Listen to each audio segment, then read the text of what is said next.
Welcome to Films and Stuff with your hosts, Pete Mitchell and Ethan Hunt. Pete, Films and Stuff, Saturday. Welcome back, my friend. How are you? I'm great, Ethan. How are you? Everything is great. We are still recovering from a wonderful watch party last evening where we had some people join us to watch episode 6 of The Peripheral. So if you haven't joined our Amazon watch party, you should definitely do so this upcoming Friday night. You're missing out. Missing out. Not just on the watch party, but also on a very good show. Oh, yeah. The Peripheral is amazing. Well done, Amazon. We don't say that often, but when we do, we mean it. But enough about that. It's time to get on to our weekly stream or skip segment. That's right. And just a quick recap. Ethan has prepared a list of shows he wants me to watch. I have prepared a list of shows I want him to watch. We randomly select a show every week. We watch at least 2 episodes of the show that was assigned to us. And then we make a quickfire review on whether we think it's a show that's worth subscribing to, a show that's worth mooching a password for, or a show that, you shouldn't bother wasting your time with. That's right.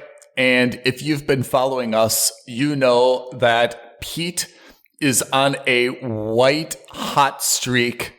Everything that he's been watching the past few weeks has been off the charts. Yeah, and I think credit goes to you. Does it continue this week? That's the big question. It really does, and it does. It's all the more surprising because our regular listeners will know I ended last week's episode by saying I was not looking forward to watching this show. Oh, yeah. So I was assigned HBO Max's Pennyworth. Originally, it was an Epix production. But of course, since HBO Max became a thing, Warner Brothers kind of enveloped it into the HBO Max label. So you'll find it on Epix and HBO Max. We're considering it an HBO Max show because it's a part of the DC universe. That's right. As the name implies, the story is about Alfred Pennyworth. But unlike what you would expect, this is not the Alfred that you've come to know and love from the Batman universe. This is totally different. The show takes place in the 60s in London, and it explores Alfred's life immediately after he gets out of the army. So he's only 26 years old at this point. So this is several decades before Bruce Wayne is born. This is several decades before he becomes Batman's confidant and right-hand man. For me, this is an interesting take because it's a very unique position to jump in on the DC universe. If you don't know anything about the DC universe, you're not going to get hurt by that because this show has nothing to do with Gotham City. It has nothing to do with any of the villains that you would think of. It's got nothing to do with that. The only tie-in that it has is the fact that the main character's name is Alfred Pennyworth. And that he somehow ends up working with Thomas Wayne, Bruce Wayne's dad, who for some reason is an international super spy. I didn't see that. As well as Martha Kane, Bruce Wayne's soon-to-be mother, who also is a spy, but not working with Thomas Wayne. They're working, one works for the CIA and the other works for, some rebellion group. It's a little nutty. Let's start with Alfred. So Jack Bannon plays Alfred Pennyworth. His portrayal of Alfred is 110% an homage to Michael Caine's Alfred from the Nolan Batman film. Oh, I love it. He's got Michael Caine's accent down to a T. So even though he's much younger, even though he's very fit and he's, clearly an ex-soldier, his voice, if you put a blindfold on me, I would say, oh yeah, that's a young Michael Caine. He sounds exactly the same. That's the first thing. The second thing is, this is a huge leap away from the DC universe that we know, in the sense that it is a very adult depiction of the Bat universe. There's lots of swearing. Really? There's wanton killing with gore and guts and blood, everything. Whoa. And there's even light nudity, to the point where it's actually pretty jarring. And in the first season, I actually liked it because it was a refreshing change of pace. Because, Batman is known for being the one guy who doesn't kill, blah, blah, blah. They're kind of like, almost like, choir boys that way, right? Yeah. They're very careful. Yeah. And in this, they're exactly the opposite. They're cursing. Whoa. They're having, one night stands with random women. And these are, this is Alfred, right? And we know Alfred from the Batman movies. We don't see him as this, like, in our minds, we've always seen him as this, like, innocent, pure man. And in this case, grandfatherly. Not. Yeah. Exactly. And in this case, he is absolutely not. When I watched Christopher Nolan's Dark Knight and stuff, right, did I know that Alfred's surname was Pennyworth, or did they just come up with that? It's kind of a given. It was given. It's mentioned not just in the comics, but also in like some of the other non-Nolan movies. It is. I don't know if it specifically said, if they specifically mentioned Pennyworth in the Nolan movies. Yeah. But that's who he always has been. Okay. So, for example, in the first season, and I did end up watching both seasons. The third season is running right now. But I haven't watched it. I'm going to wait until until the season's over, and then I'll binge it. Yeah. But in season 1, it was quite refreshing to see, like all the blood, the guts, and like the violence and the adult language. Oh, man. In the second season, it kind of got old really fast, I have to say. And in fact, I think the first season between the two, the first season has been the stronger of the two. But anyway, the premise is that we are looking at Alfred's life as a young man. And he is starting up his own like security services company, right? He's a military guy, so like he's acting as a bouncer at like this nightclub. He's working at a pub. It makes total sense. And he's got his squaddies with him. They work with him. Then it devolves into a little bit of madness. You find out there are two factions vying for control over England.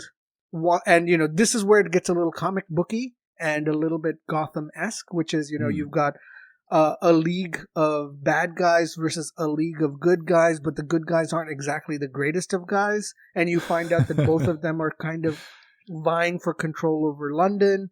And you meet the Queen of England. In fact, Alfred has a dalliance with the Queen of England. So it was just, it's like, it's a little, there's the cognitive dissonance goes wild in the second season to the point where I'm just like, what are we watching? Like, what is this happening? Right? Yeah. Having said all of that, I actually really liked this show, and I'm only talking about season 1 at the moment. My season 2 judgment is that it's nowhere near as good as season 1, and I'm holding off on season 3. I really like the show. It's a Batman show without being a Batman show, and by that I mean that the world is slightly twisted, so you see public executions at the Tower of London in the 60s, people wearing outlandish clothes like capes and cloaks, things that, you would see in comic books. Yeah. Secret societies with ridiculous names. So like one of the faction is the Raven Society. The other is the No Name League. Oh, it's a bit weird. It's like Gotham City, but nowhere near as gothic as Gotham City is. So it's nowhere near as dark and dour. So you still get a little bit of that swinging 60s vibe. And then, of course, it is nice to see characters like Alfred and Thomas because we know of them from the modern iteration of Batman. So, as you said, Michael Caine's character, Alfred, grandfatherly. Yeah. And Thomas Wayne is dead. We don't see him. We've always seen him in flashbacks. So it was kind of nice and refreshing to see them. And I didn't realize it, but I was actually quite keen on seeing them on screen. And I don't know if the show is canon or not. I hope it's not because it's really like, if you put the two of them side by side, Batman and Pennyworth, it's like so wildly different that it doesn't make sense that this would be canon.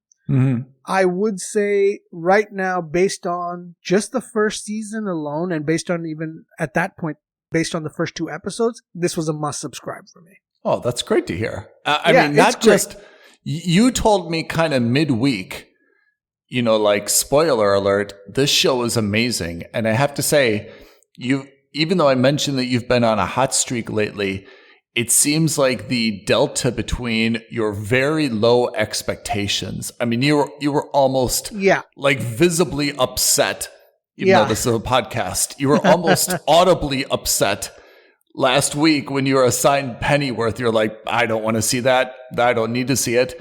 And I mean, it must have been extraordinarily good to take you from someone who had no interest in it to something that you think is a must subscribe. Like that's a huge delta to overcome, right?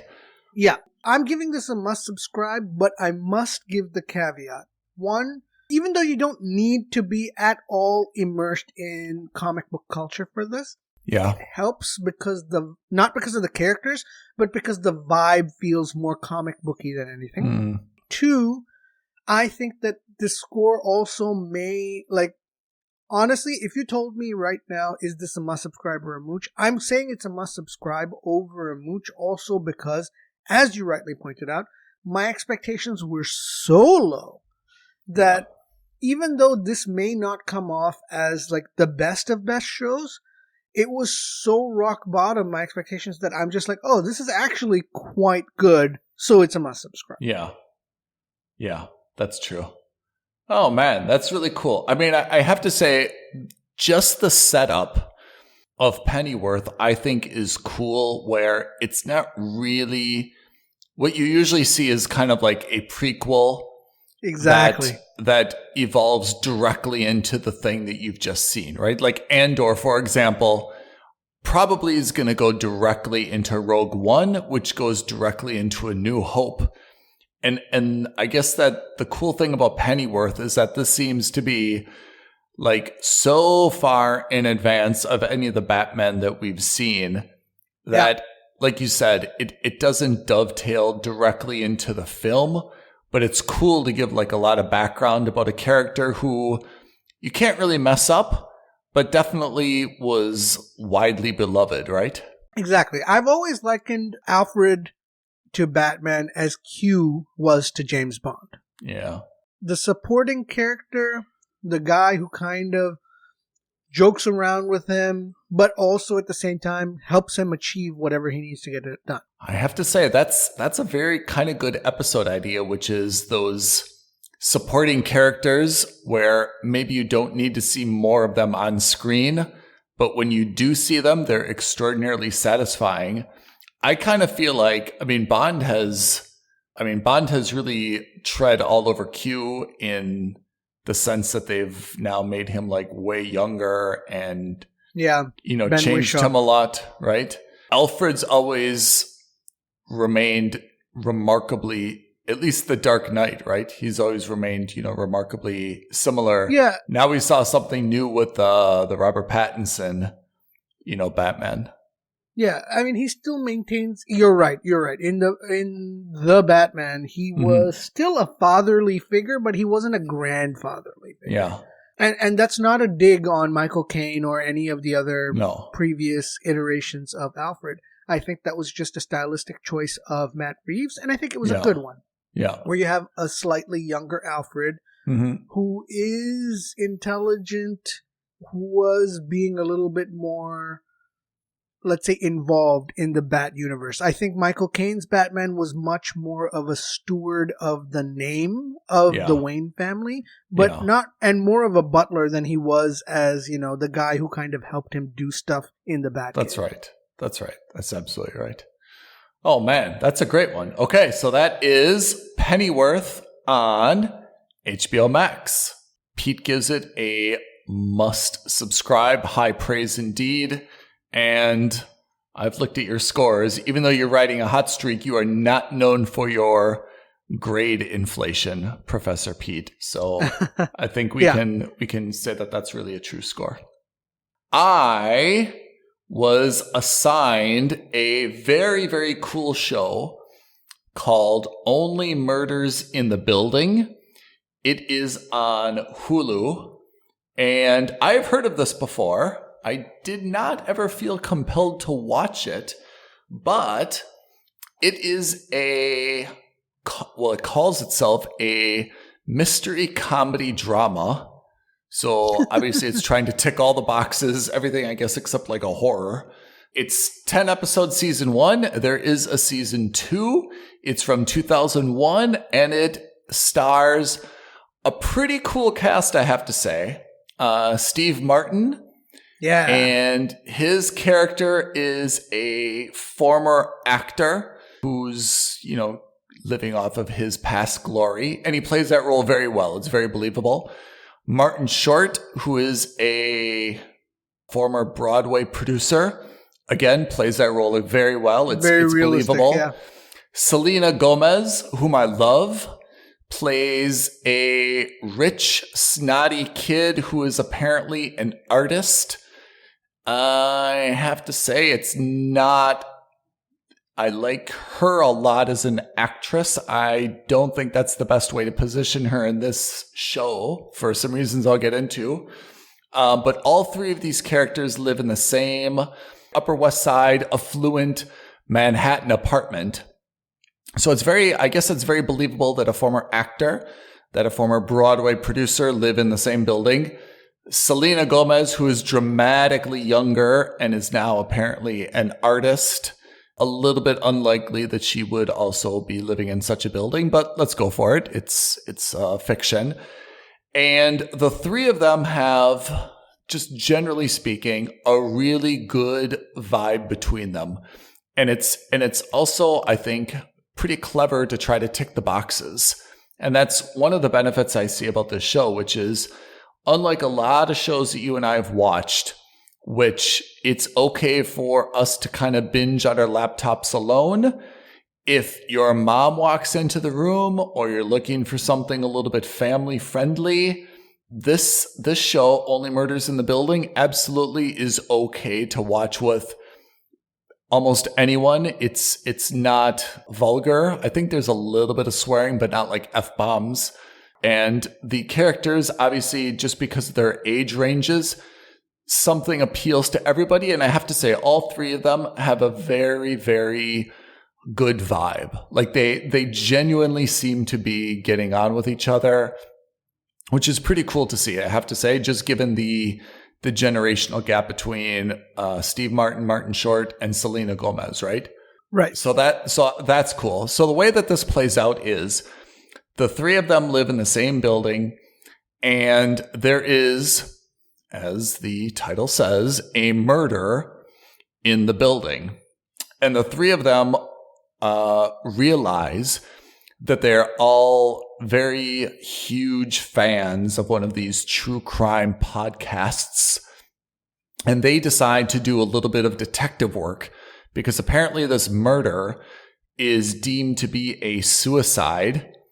And all three of them think that's a little bit fishy for a lot of kind of cool reasons that they all uncover. And they decide that they're going to start their own podcast, and they're going to basically investigate this death in the building. They don't think that it was an accident. They think that someone in the building killed this person. And they go through all sorts of, hijinks. Great word.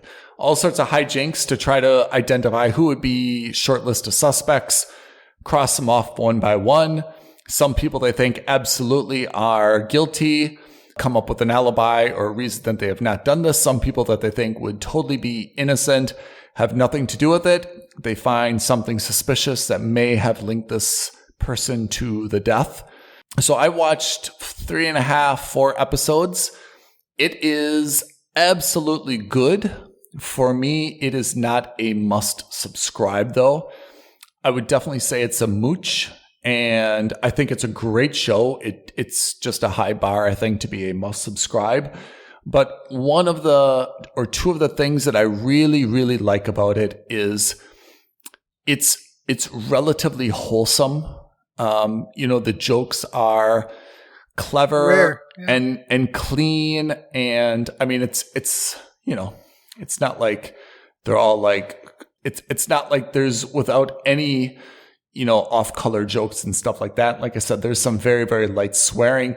I haven't seen any vulgarity. There's no F-bombs. There's no like gratuitous like nudity and stuff like that. It's relatively clean, even though there's obviously like a little bit of off-color stuff from time to time.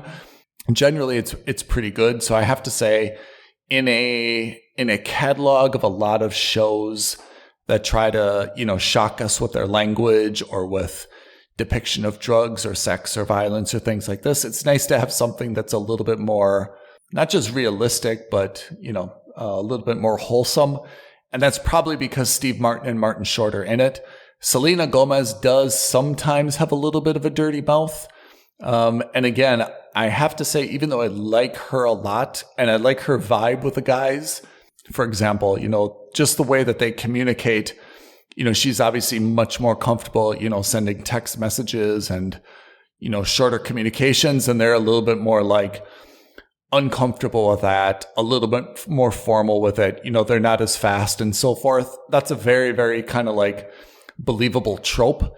But from time to time, I think that she's a little bit kind of nasty in terms of like her attitude and how she talks to them. I wish that was cut out of the show. But apart from that, this is absolutely a mooch. You will not be disappointed watching it. I just don't think that it's appointment television. I know that it has been renewed for season 2, and season 2 apparently our favorite, or one of our favorites, Cara Delevingne, is going to have a major role in this. So yeah, that will be cool. So I have to say it's a very good show. I'm happy to have watched 4 episodes. If I had more time on my hands, I would actually watch, probably the end of the first season. I'd love to see how it ended. But again, I can put this aside for a week, 2 weeks, and pick it up then, and I won't be any worse off. And for me, that's the distinction between a mooch and a must subscribe. A must subscribe, it's like, I gotta watch the next one. I've gotta see how this ends. I've gotta fit in one more episode. I don't have that level of desperation to continue watching this show. But like I said, very good. I'm better off for watching it. And I really like that it's a unique spin on stuff that we've seen before. Okay, perfect. I'll put it on my watch list, but I won't prioritize. Yeah. But I have to say, I think the one thing you and I have noticed from Hulu and HBO Max, we've watched probably fewer shows from them, but everything we've seen has been so well done, right? Yes. They've done, I think they've gone a little bit on the Apple model, which is we may not produce 50 shows a year like Netflix does. We may not even produce 25 shows a year like HBO Max does. But what we're going to produce, whether in the 5 or 10 shows that we're going to produce, they're all going to be critically acclaimed. Yep. Absolutely right. Absolutely right. Shall we roll our virtual dice or whatever we have? And let's see what we've got coming up for next week. Absolutely. You will be watching and giving us a report on Warrior Nun on Netflix. That is a name of a show that's like so clickbait worthy, right? It's good. It's definitely a catchy name. Yeah.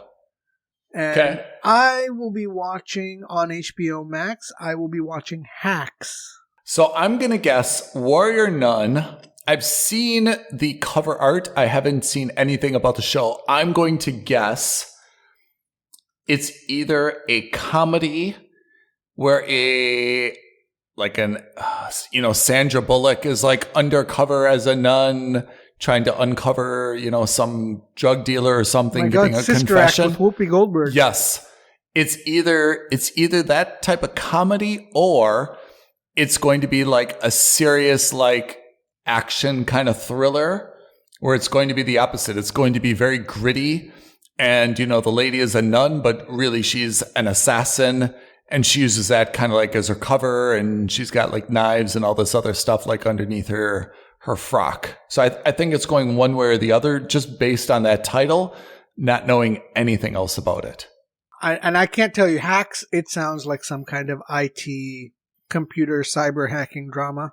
So that should be interesting because I like that kind of stuff. Indeed you do. Okay, you're staying on HBO. I'm flipping over to Netflix. Let's see what we got next week on Stream or Skip. That's right. And again, as always, if any of our listeners have any shows that you'd like us to watch, Oh, that's right. Feel free to leave a comment below this video or drop us a tweet at F&S Podcast while you still can, or email us at aloha@filmsandstuffpodcast.com. We love tweets. We love Instagram DMs. We love email. And yeah, outsource a series to us that you want us to watch and review before you commit to it. We're happy to do the hard work for you. Exactly. Pete, thank you for your time. Thank you for doing the hard work for our listeners. Watching Pennyworth, watching Hacks, watching Narco Saints, all the other stuff you've seen in the last couple of weeks. You're very welcome. Thanks, everyone. All right. See you on the flip side. Bye. Thank you for listening to another episode of Films and Stuff. If you haven't already, please subscribe and review on Apple Podcasts, Spotify, or wherever podcasts are downloaded. Films and Stuff. There is no substitute.